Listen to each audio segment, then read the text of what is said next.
probably somewhere in an Oregon winery with some coyotes, maybe a few elk. Our man Dave Bartoo at CFB Matrix on Twitter. The tree of the modern recruiting narrative. I love that. He joins us on the Coors Light guest line to preview the A&M Aggies. But first, Bartoo, good morning. How you doing, buddy? Dude, I am doing great out here. It's funny you bring up coyotes. They were howling like a son of a gun last night in the woods beyond the house, and I decided that, guns and a beer don't mix, so we're not going to go after coyotes no matter how remote in the woods we are. So, yeah, it was they were howling, but it's almost turkey time. Turkey season opens up here in Oregon on the 15th, and I got a couple of private ranches in eastern Oregon about 6 hours from here. We get to go hunt. Yeah, out here in Oregon, you have to actually drive somewhere to get to places. That literally 6 hours, and I'm still 2 hours from the border of Idaho. That's how wide it is out. Yeah, it is a lot of big country out here, but it's all going good. Everybody calls this self quarantine a thing, and I call it a supercharged carbo loading. Because I'm sitting here with a coffee, and if the brownie was any bigger, I couldn't use a salad plate. I need to bulk up to a big plate. It's all of them. My wife's like stress bacon every day. That's beautiful.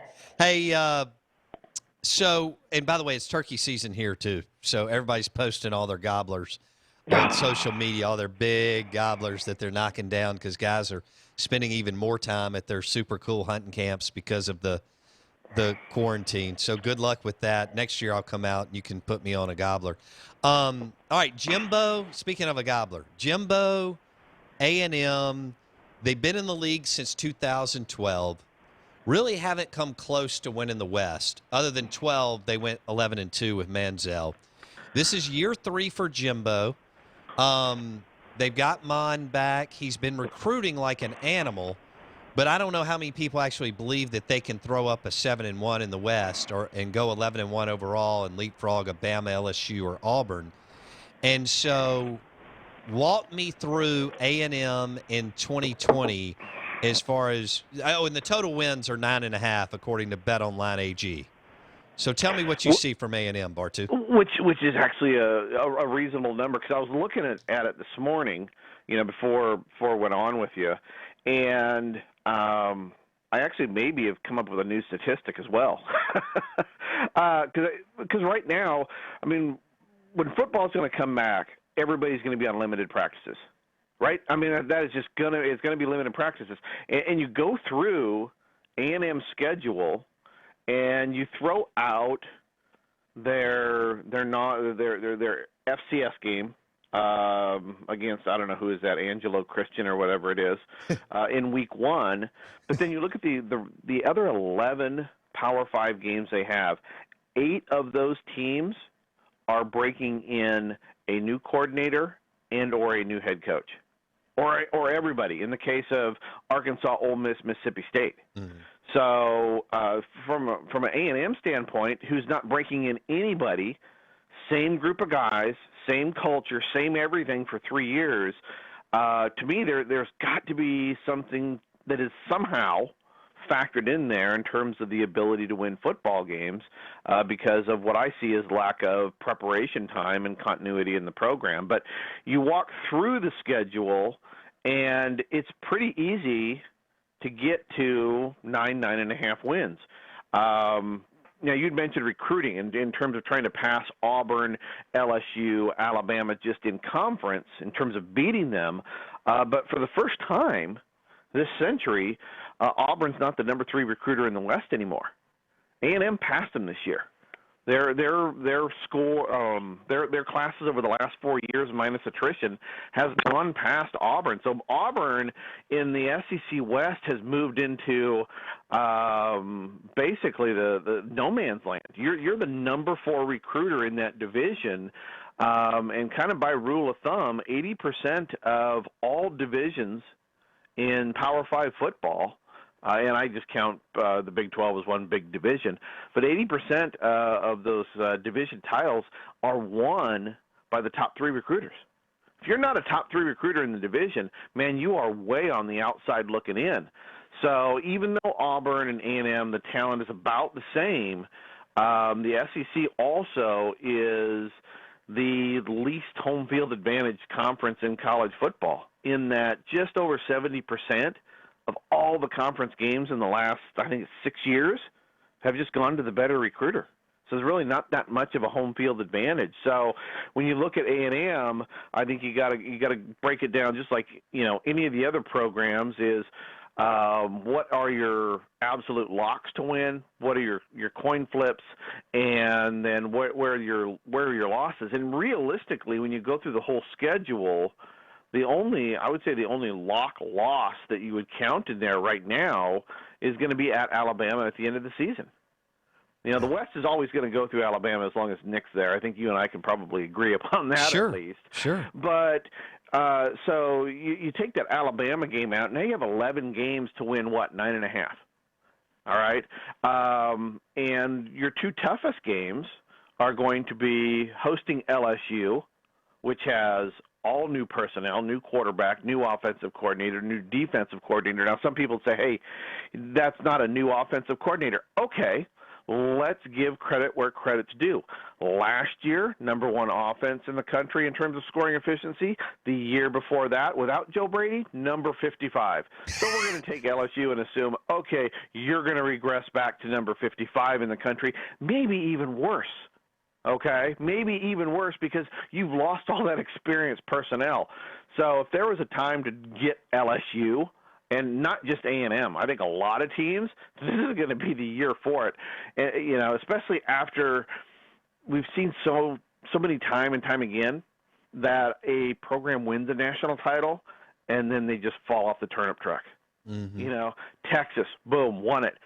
Hasn't been anywhere near that since then. Michigan, almost 25 years ago, won it. Still not even close. So I think that the LSU, that's your – I think by the numbers, LSU would still be probably favored in that game, but that game is at home. So I got A&M to win that one, and that might fall more in the 50-50 category rather than the lock. And then the only other game, I would say maybe 2 games that you'd put in the 50-50 category, is A&M at South Carolina. And I would like to know who got paid off at the Destin meetings, because how did A&M get South Carolina and Vanderbilt out of the East? No kidding. Right? I mean, and this is something you got to look at. This is a gift. No Georgia, no Florida, no Tennessee. And look, I know Tennessee isn't that well coached, but Tennessee still has enough talent where if you let your guard down, you can get beat. And I'd rather be playing South Carolina than Tennessee right now. So, that game at South Carolina, you could call that a 50-50. And the same thing with at Auburn. I think Auburn's going to win that football game as well. So, but everything else that they have Mississippi at home November 7th. That's a W. Vanderbilt at home November 14th, right before Alabama. So I'm not worried about Vanderbilt being a trap game. That might be better than a bye because, they won't have any offense in that. They get Fresno State in October. That's a W. And there's probably a few listeners out there going, hey, Mike Leach is a 50-50 game anytime he walks onto the field. I would not disagree. Even though they're not going to have the practice time that we talked about, just a few minutes ago. That is at Mississippi State. And so that would be another 50-50 game. So we got, what do we have now? We got 3 50-50, South Carolina, Auburn, and MSU. Mississippi State. Yeah. Okay? I'm not going to count Mississippi as a 50-50 because that's at home. Texas A&M's got to win that football game. So between those 50-50s, there's a game and a half, right? You're assigning a half a point there. There's a game and a half. That means there's 8 other football games they should be winning. Right? I mean, you got the non-conference games. North Texas, Colorado has a whole new coaching staff. There's a W right there. They're on the road at Arkansas, a whole new coaching staff. That has to be a W. Fresno State at home. So we got 8 games that we're saying these should be lock wins. We have 3 coin toss games, our 50-50s. There's a game and a half. 8 plus 1.5 is what? 9.5. There, that's the simplest way to make that line. And so now the question is, do you believe that they are better than that 9.5 or worse than it? Now, I wouldn't bet this line because of what we just did. We're sitting right on it. I don't see an edge in it either way. The pessimistic side of me would take the under, but we are in a perpetual state of optimism here at CFB Matrix. There is no coach hate. There is no fan hate. We love everybody. Every single team in college football is going over this year. So, in the spirit of being positive in this day and age, we are taking A&M over 9.5 wins for 2020. I'm going under. I would too. Because I just don't, after talking to you for however long we've been on, eight years or something, I don't have confidence in Jimbo because of what you walked us through at Florida State, and then just kind of being an 8-4 team at A&M and solid, and I get that he's bumped up the recruiting like you just walked us through, which I think is very important, but I'm just not sure he's the guy that can take less, and not less, but that can beat people on any kind of regular basis that he's not supposed to beat, or that's 50-50, Dave. Well, and his career, I mean, he's got a national title. I get that, and he's a great recruiter, and I get that. But, when it comes right down to the coaching aspect of it, just look in the division. I mean, is he even top 3 head coach you'd take in the division? No. He's not. No. You're not taking him over Nick. You're not taking him over, Mike. You're not taking him over Gus. And I know Gus has been pretty maligned by a lot of people, but there is nobody in college football that can figure out how to win football games when you're like seemingly life is on the line than Gus Malzahn. Yes. That guy has pulled more stuff out of the fire than probably another half dozen coaches combined. So, I'd put him in the middle of the pack for everything. Like I said, I think the optimism should be, if you're going to bet the over, okay, that means he's going to lose to Alabama and one other game. Now, it's plausible, okay, but and like I said, the positive is that we're going to get short practice time. This is going to hit quick and fast, and they have a lot of continuity there. But that can work against you as well, in terms of discipline and things like that. To me, if you're going over, you're really betting that short practice time is going to be in your favor, in my opinion. Dave Bartoo at CFB Matrix, talking Aggies, Texas A&M, and Jimbo going into year 3 and what he can do. And as Bartoo made a great point we talked about earlier in the show, he's got a 4-year starter at QB. Elko's still there. Not a lot of transition or upheaval. And Bartoo's saying, hey, if they're going to get a few practices in July, maybe extra, and go into August, A&M has to take advantage of what's gone on at the majority of the programs. But then Jimbo's coach effect doesn't really jump out at Bartoo as special, like a Leach or some other guys, or Snyder, all these other guys that Bartoo's mentioned around the country. Where is Leach? Where is Jimbo Fisher on your coach effect, Bartoo?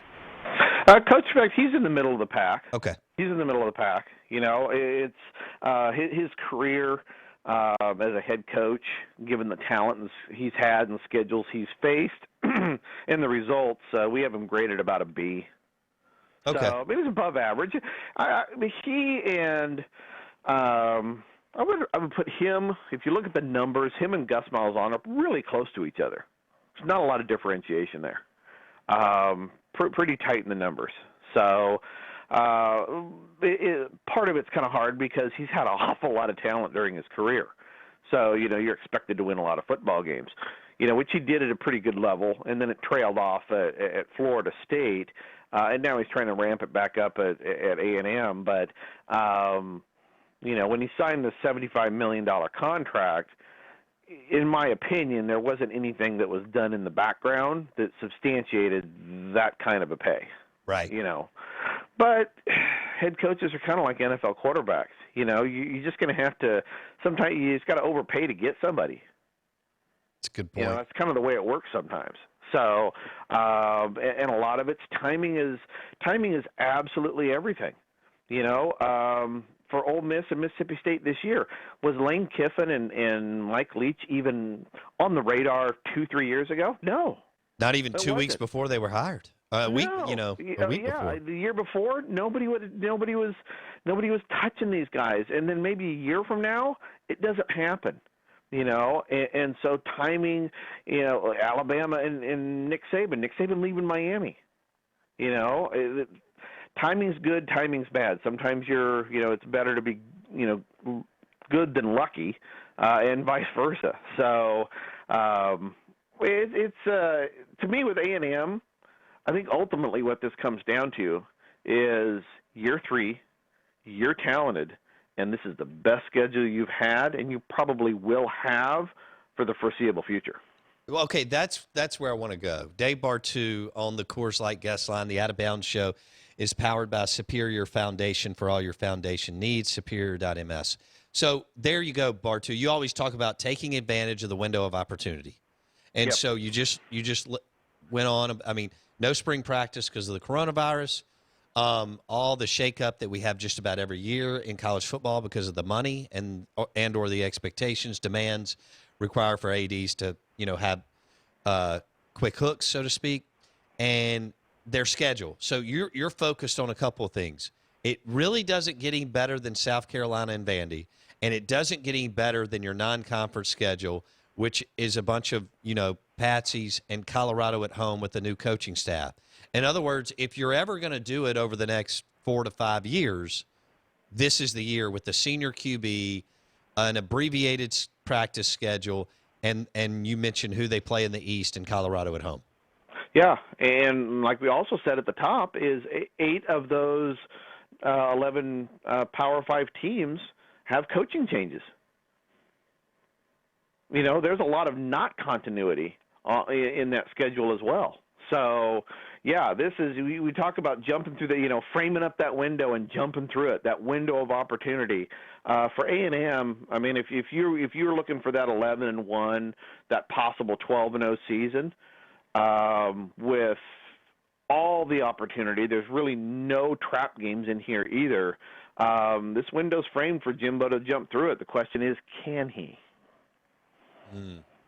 You got one, Blake? All right, Dave Bartoo on ESPN 105.9 The Zone. Do you have a question for our dude? All right. So I'm confused by something. You say that South Carolina is a 50-50 game on one hand. However, you also said they're probably the two, other than Missouri, it'd be Vanderbilt and South Carolina that you want to pull out of the East. They're the two best teams to pull. So if using your data where the SEC doesn't really have a location issue, like there's not a home field advantage that outweighs the talent advantage that teams have in the SEC the way it does in other leagues. So why is South Carolina a 50-50 game more than LSU? Because I would think even though LSU's lost what they've lost, they still should be better and more equipped to beat A&M than South Carolina. And given what you said, traveling to South Carolina shouldn't be that big a deal, I guess, in the SEC. Why would that be a bigger game than LSU? I'm not saying it's necessarily a bigger game than LSU. You have South Carolina on the road. You got LSU at home. And when I say 50-50, I mean, come on. That's kind of loosey-goosey. I mean, it's 60-40, 70-30. It's just not a game that – none of those games are games that you just say straight up. They're absolutely – if they're going to 10 wins, we were talking about over and under 9.5 wins. This is an absolute must-win. So, South Carolina versus LSU – certainly, LSU has a lot better talent, and LSU probably has better coaching as well. And also, you'd mentioned, having South Carolina and Vanderbilt as the best matchup out of the East. I'd much rather be playing Missouri and Vanderbilt out of the East than South Carolina. But going on the road to South Carolina versus going on the road to Georgia versus going on the road to Tennessee versus going on the road to Florida, I think it's a much greater coin flip in that regard. But, in terms of trying to put these teams or these games in coin flip scenarios, it's kind of a little tongue-in-cheek in terms of what you would really expect them to win versus the odds of them not winning that football game. All right, Dave, I want to switch gears. I've only got a couple of minutes. And this is going to be a hell of a debate over the next 5 months. With the coronavirus, Dave Bartoo at CFB Matrix. People are talking about spectators in the playing / I think they're going to play. I may be too optimistic. I don't think Goodell's checking up, which means I think Sankey and the SEC will follow suit. I don't know if your Pac-12 will because they may be a little more hesitant. But I don't have time to chew through all that. We may do that later. Having said that, if they find something close to Tamiflu in the next 90 days or so, would Dave Bartoo go to an Oregon Ducks game in September or October? Well, I take what my immunity booster every day. But would I go to the games based on the curves that I'm seeing in Oregon?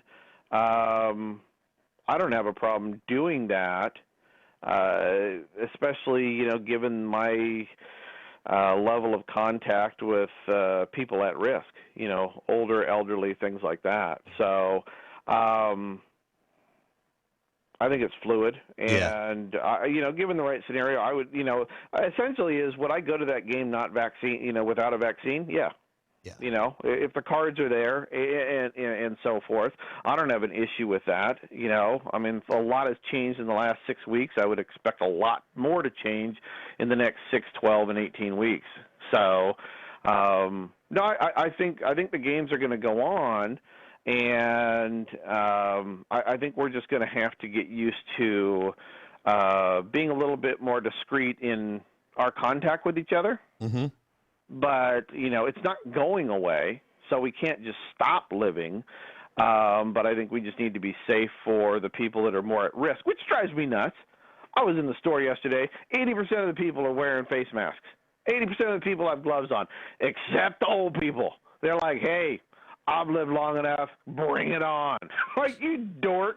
I'm wearing this stuff for you, not me. Bloody hell. All right, bud. Good way to wrap it up. I was interested because everybody's polling, who would go and who wouldn't. And you're right. It's a long, long way off as people I'm talking to in and around the SEC. So we'll see. Great preview on A&M. Appreciate it, buddy. See you. Anytime. You know where I'm at. Dave Bartoo on the Out of Bounds Show, brought to you by Went McGee, the Mortgage Man, mortgagemanms.com. Refinancing your home, Went McGee, mortgagemanms.com. Superior Foundation. Todd Sandridge and Trey Pace, home builders now into commercial. They built the new Rick's Pro Truck building in Gluckstadt, the super, super cool press box at Madison Ridgeland Academy, among other things. But foundation repairs, you want them done right. Superior Foundation. Todd Sandridge, Trey Pace at Superior Foundation, and that's superior.ms. Also, presented by Mud Bugs and Briarwood Wine and Spirits. See ya.